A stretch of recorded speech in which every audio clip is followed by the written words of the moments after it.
안녕하세요. 글로벌오토스 원선우입니다. 저는 지금 캐스퍼 일렉트릭 시승을 하고 있습니다. 태풍이 올라오면서 지금 비가 엄청 내렸는데 지금 잠깐 소강 상태이긴 하네요. 아까 이거 파주까지 올 때만 해도 정말 너무 비가 많이 와서 앞이 잘 안 보일 정도였는데 그나마 조금 이제 다행인 시승 상황이 됐습니다. 얼마 전 캐스퍼 일렉트릭 테크데이 행사를 통해서 자세한 내용 아마 영상으로 또 소개해드리기도 했었는데요. 당시 테크데이에서 여러가지 설명을 들으면서 작은 차에는 그동안에 적용되기 어려웠던 기술들이 많이 적용이 됐구나라는 생각을 하긴 했었는데 실제로 지금 주행을 하다 보니까 이 차량은 캐스퍼 그 이상입니다. 상위 세그먼트의 다른 전기차를 떠올려도 될 만큼 정말 편의 장비라든지 안전 장비 그리고 주행성에 있어서의 특징이 정말 두드러진데요. 지금부터 캐스퍼 일렉트릭 어떤 특징을 가지고 있는지 한번 살펴보겠습니다. 기본적인 제원표 상의 정보들을 보면은 주행거리가 315km입니다. 이런 경소형 전기차로서는 상당히 긴 주행거리를 이제 확보를 하고 있는 거죠. 잘 아시겠지만 캐스퍼 일렉트릭은 길이가 상당히 길어졌습니다. 휠베이스가 자그마치 180mm가 더 기존 모델보다 길어졌거든요. 중형 세단에서 휠베이스가 180mm가 늘어나도 실내 공간에서 큰 차이를 느낄 수가 있거든요. 그런데 이 캐스퍼처럼 작은 차에서 이 정도로 길이가 늘어났다는 건 정말 큰 의미가 있습니다. 거주성도 늘어났을 뿐만 아니라요. 사실 캐스퍼 일렉트릭은 개발 초기부터 300km 이상 주행이 가능한 차량을 목표로 좀 개발이 됐습니다. 그렇다 보니까 배터리를 늘릴 수밖에 없었는데요. 기존의 짧은 전장의 이 경차 베이스로는 이 배터리를 많이 채워넣을 수가 없어졌다고 합니다. 만약에 기존 캐스퍼 크기의 차량에 배터리를 채워넣는 경우에는 한 270km 정도밖에 주행을 할 수가 없었다고 하는데요. 그래서 이제 휠베이스를 늘리면서 배터리를 더 많이 채울 수가 있었고 315km의 주행거리를 달성할 수가 있었다고 합니다. 그런데 사실 진짜 이 작은 차에 전기 파워트레인이 탑재되면서 좋아진 점은 이 주행성입니다. 가속감도 굉장히 뛰어나고요. 특히나 기존의 캐스퍼는 앰피어 엔진 탑재하면서 경차들 운전해 보신 분들 아시겠지만 부밍음은 엄청 크게 올라가는데 그거만큼 속도가 나지 않죠. 배기량도 작고 기본적인 출력 자체, 특히나 이제 토크가 낮기 때문에 오르막길 오를 때 조금 힘겹게 오르는 부분도 있었습니다. 그래서 1.0 터보 엔진에 탑재한 모델을 그나마 선택해야 했었죠. 하지만 이 전기 파워트레인이 탑재되면서 기존 경차가 가지고 있던 파워트레인의 한계 이런 것들을 완전히 초월해 버렸습니다. 기존 경차들이 한 100마력 정도의 출력을 이제 터보 모델을 탑재하면서 가지고 있었다면 그것을 훨씬 초월한 15마력이 넘는 출력 상승을 이제 경험할 수가 있게 되는 거죠. 하지만 차량의 크기가 작다 보니까 이 15마력의 출력 자체도 굉장히 크게 느껴집니다. 거기다가 전기차이기 때문에 토크도 정말 강력하죠. 초반에 가속을 해 나가면 일반적인 경차에서는 이 고개가 움직이는 이 가속감 같은 건 느낄 수가 없는데 캐스퍼 일렉트릭에서는 그러한 경험이 가능합니다. 자, 그리고 전기 파워트레인 탑재하면서의 장점 또 한 가지는 바로 조용하다는 점입니다. 제가 지금 만약 다른 정차를 타고서 이렇게 신호등 앞에서 정차하고 있는 상황이라면 아이들링 소음 상당했을 겁니다. 저도 사실 제 첫 차로 기아 레이를 탔었거든요. 레이 정말 잘 탄 차량이었습니다. 넓은 실내 공간에 정말 실용적인 차량이긴 했는데 이제 시간이 지나면서 점점 엔진이라든지 소음이 심해지더라고요.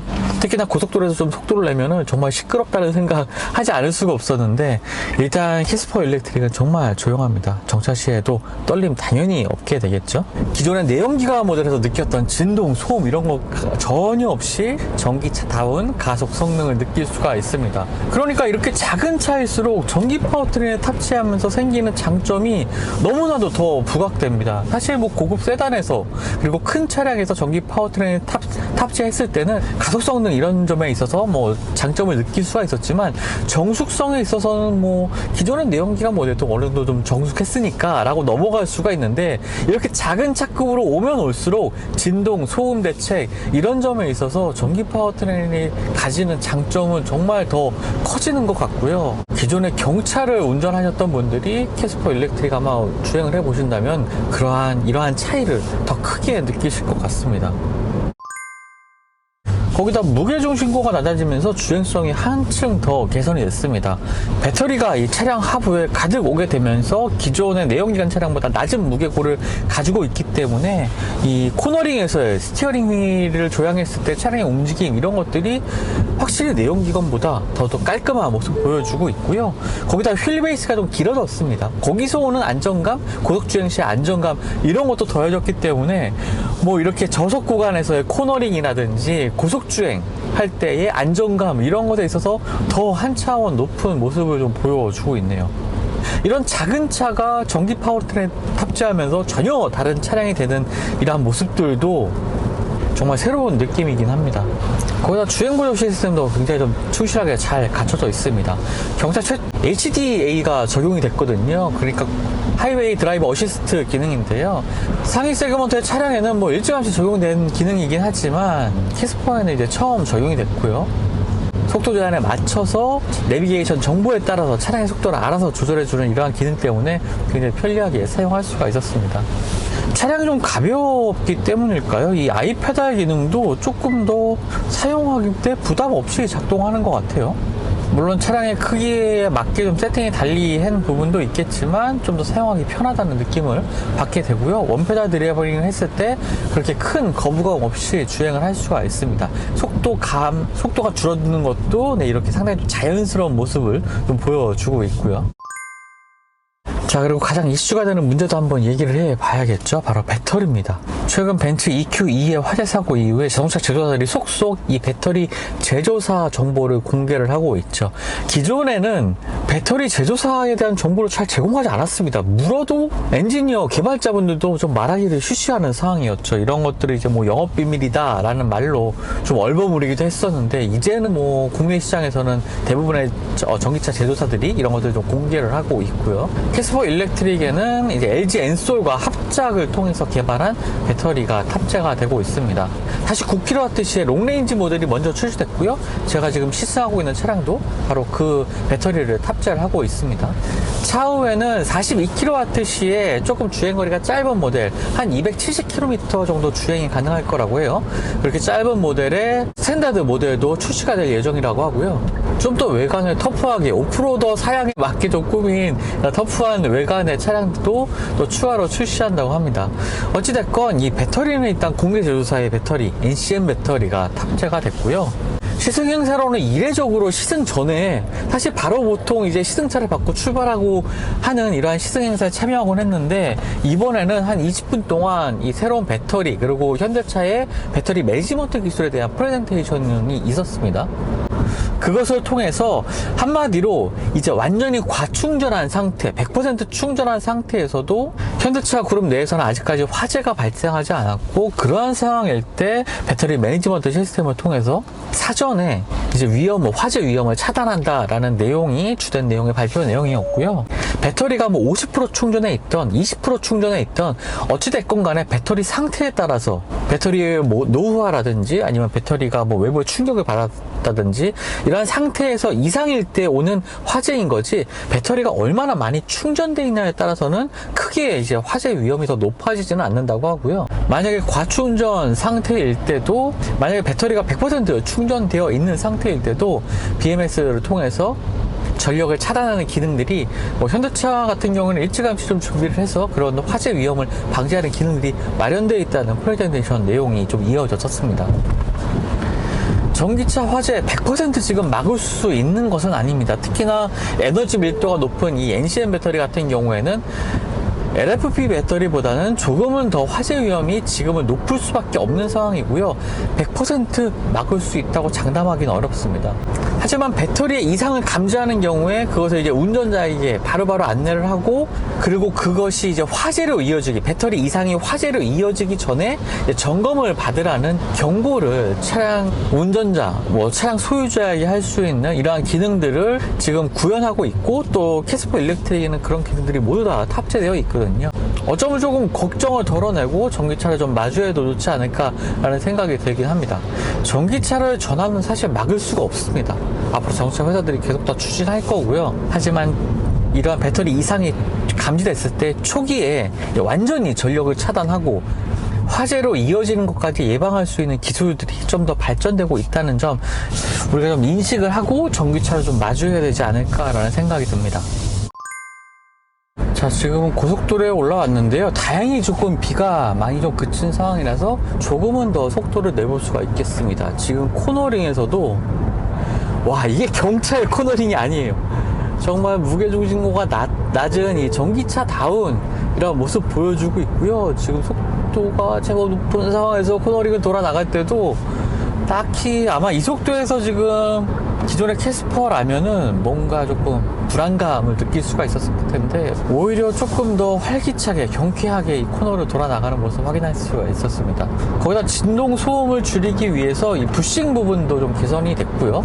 그래서 이 차량 하부에서 올라오는 이 타이어를 통해서 전달되는 이 진동도 어느 정도 많이 개선을 했다고 합니다.